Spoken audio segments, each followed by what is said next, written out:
With a team of 4 assembled, I decided to take on the first gym leader, Brock, but we only get to bring the same amount of Pokemon, too. The way that randomized gyms work in Infinite Fusion is the gym leaders still have a type theme, but the type that they get is completely randomized, in this case giving Brock dragon types. And low-level dragon types are pretty weak, meaning we can easily handle his Centini. However, his Dragonx is a much bigger threat, immediately flinching us with Twister and getting us down into the red with a critical hit before we can use Stomp. It does do over half, but since we won't outspeed because of the paralysis, I'm forced to swap out into Elia, who, because we reversed her fusion, is no longer a fairy type and can be hit by the dragon move Twister. It's really not that big a threat, however, and a couple of disarming voices handles the Dragonx, getting us our first gym badge from Brock.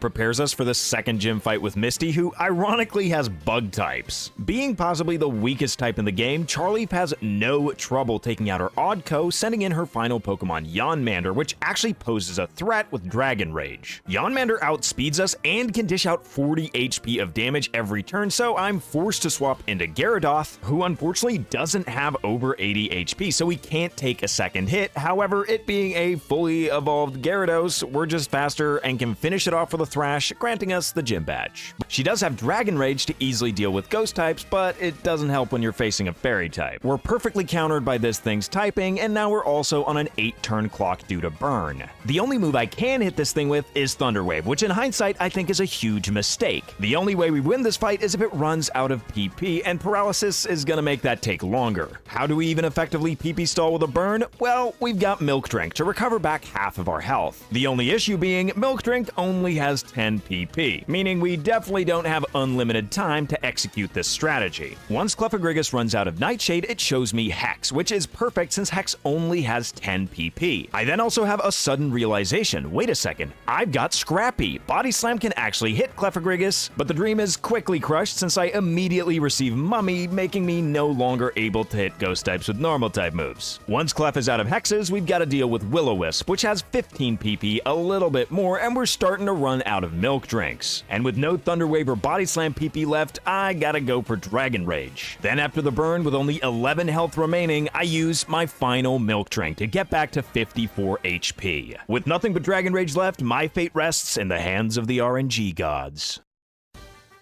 With about a 5-turn margin, I just barely grabbed the victory from the depths of defeat, just on the edge of having to reset the entire run.